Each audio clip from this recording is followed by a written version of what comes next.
जय Jagannath. Welcome to our channel Anugulia SK मु कान्हा मु सिपक। आज चलतु जावा गोटे नुआ जगह को। तो आज आम जाऊँ तालचेर माँ हिंगुला मंदिर को बुलिया को। तो चलतु जावा चलतु आम नालकोरु बर्तमान जर्नी करवा। नालकोरु आम जावा तालचेर अनुगुल डिस्ट्रिक्ट अच्छी माँ को मंदिर तालचेर रे। तो माँ को मंदिर आम एठू केमी कौन जाऊँच केमी कौन हो आपण मानक सेमती नहीं जीवु आ देखू तार व्यू आ केमी कौन गले चलतु आम देखा तालचेर माँ।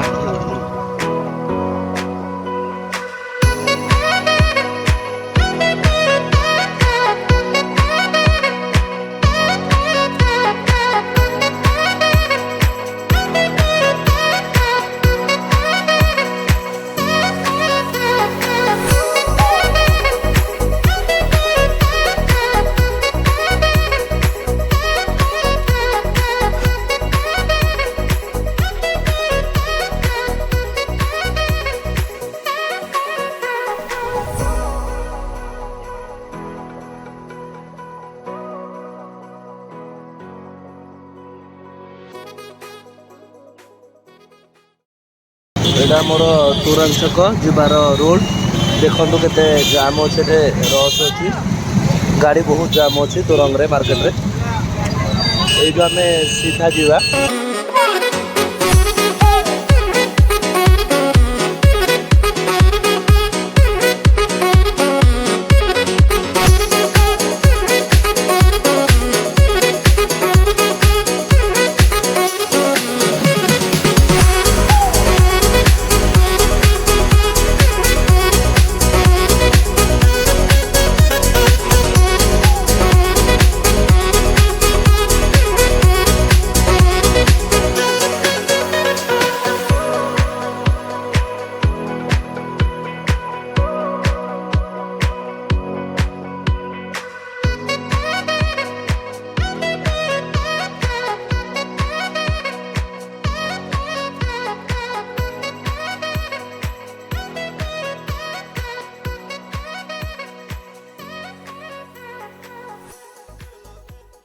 देखो आम पिटिश छक बर्तमान आसी जापर आम यू फ्रंट मुव करवा राइट साइड जावा रोड देखिए आम जा बर्तमान।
मैंने देखु एवं आम आसिकी मंदिर में पहुँची जाइछु बर्तमान आम ए दर्शन कर देखिए कौन हो आम पहुँची गलु आज बहुत लेट हो गलानी बर्तमान टाइम 12:30 हो गलानी चलते देखा मंदिर खोला अच्छी कि नहीं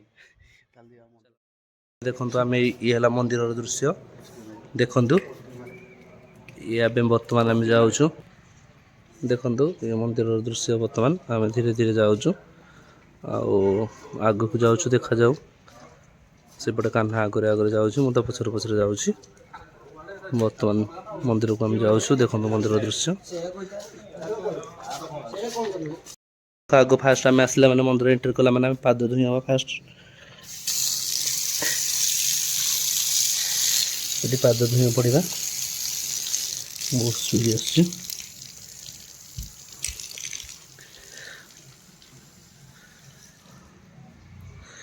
चलतु जा दर्शन करी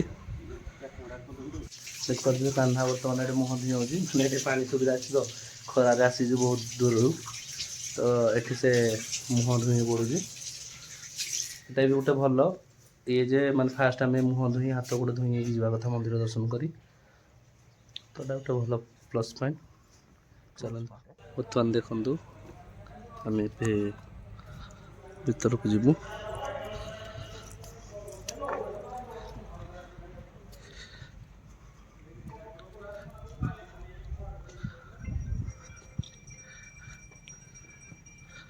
चलतु देखा ये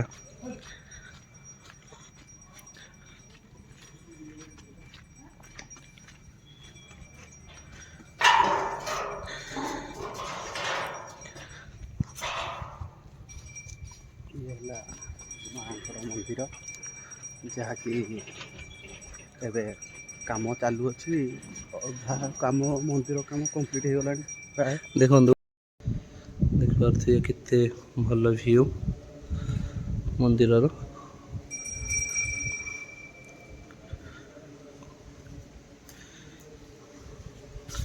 साइड रे पोखरी भी अच्छी ये मंदिर आमर चारिपाखर दृश्य आप देखिले आम ए मंदिर भीतर को जा दर्शन करने पहुँची गलु मंदिर चारिपाख दृश्य आप देखने तो बर्तमान आम कौन करवा बर्तमान मंदिर भीतर को जा दर्शन करवा दर्शन कर सारा आम नना को पचार एठार कौन केमी सिचुएसन केमी कौन ठाकुर आसते कौन हो कौन ना से विषय पचार बुझी ना एबे मंदिर को जीवा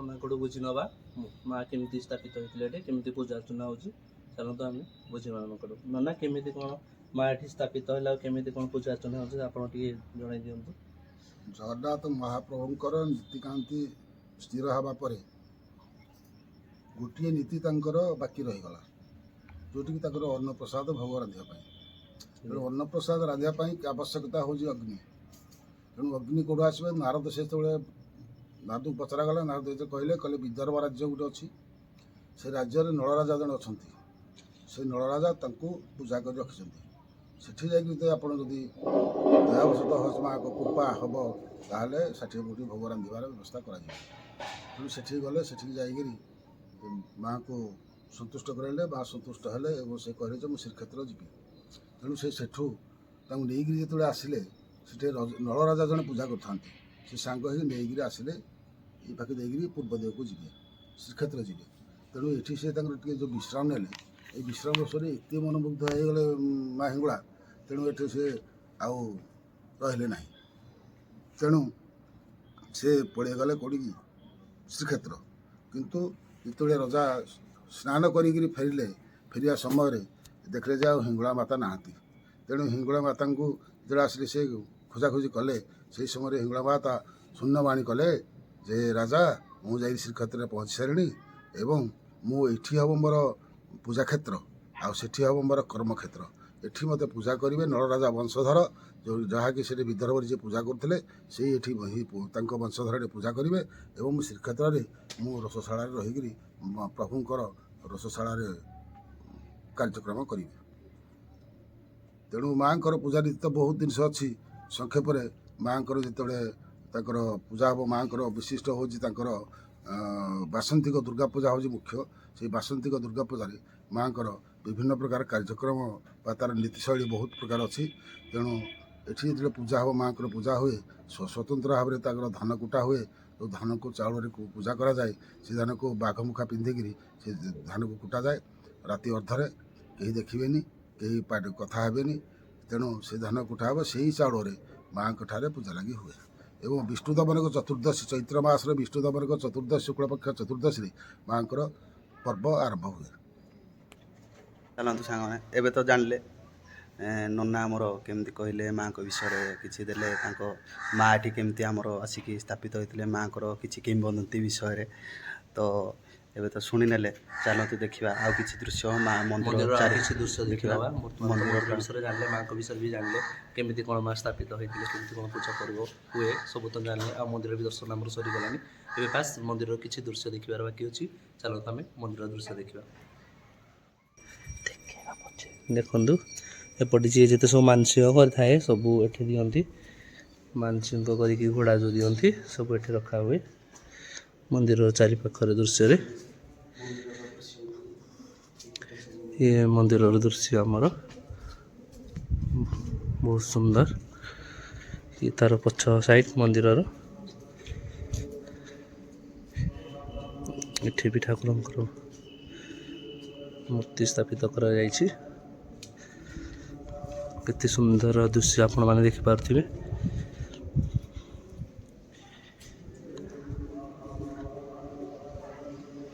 ମନ୍ଦିର ଦର୍ଶନ କରିକି ଆମେ ଆସିଗଲୁ। ଏବେ ମନ୍ଦିରର ପହଡ଼ କରିସାରିଲେଣି, ନନା ବି ଯାଇସାରିଲେଣି। ଆଉ ଟାଇମ୍ ଏବେ 2:00+ ହେଇଗଲାଣି, 2:30 ପାଖାପାଖି ହେଇଗଲାଣି। ତ ଏବେ ବର୍ତ୍ତମାନ ଯେହେତୁ ଲେଟ୍ ଆଜି ହେଇଗଲା, ବହୁତ ଲେଟ୍ ହେଇଗଲା ଆସିବାକୁ, ବାହାରିକି ଆସିଲା ବେଳକୁ। ତ କ'ଣ କରିବା, ମା' ଆସିକି ପହଞ୍ଚିଲା। ତଥାପି ମାଆଙ୍କର ଏତିକି ଆଶୀର୍ବାଦ ଥିଲା ଯେ ମାଆଙ୍କର ଦର୍ଶନ ହେଇପାରିଲା। ମୁଁ ଆଜି ମୋତେ ବହୁତ ଖୁସି ଲାଗୁଛି ଯେ ବହୁତ ଦିନ ପରେ ଆସିକି ମୁଁ ମାଆଙ୍କୁ ଦର୍ଶନ କରିବା ପାଇଁ ଆସିଥିଲି। ଗୋଟେ ଛୋଟ ଛୁଆ ଥିଲାବେଳେ ଯେତେବେଳେ ଆସିଥିଲି ମାଆଙ୍କ ଦର୍ଶନ କରିବା ପାଇଁ, ତ ମୋତେ ବହୁତ ଖୁସି ଲାଗିଲା। ଏବେ ଦେଖନ୍ତୁ, ଏବେ ବହୁତ ଲେଟ୍ ହେଲାଣି, ତ ଆମେ ଏଇଠି ଭିଡ଼ିଓଟାକୁ ଏଣ୍ଡ କରୁଛୁ। ପୁଣି ଦେଖା ହେବ।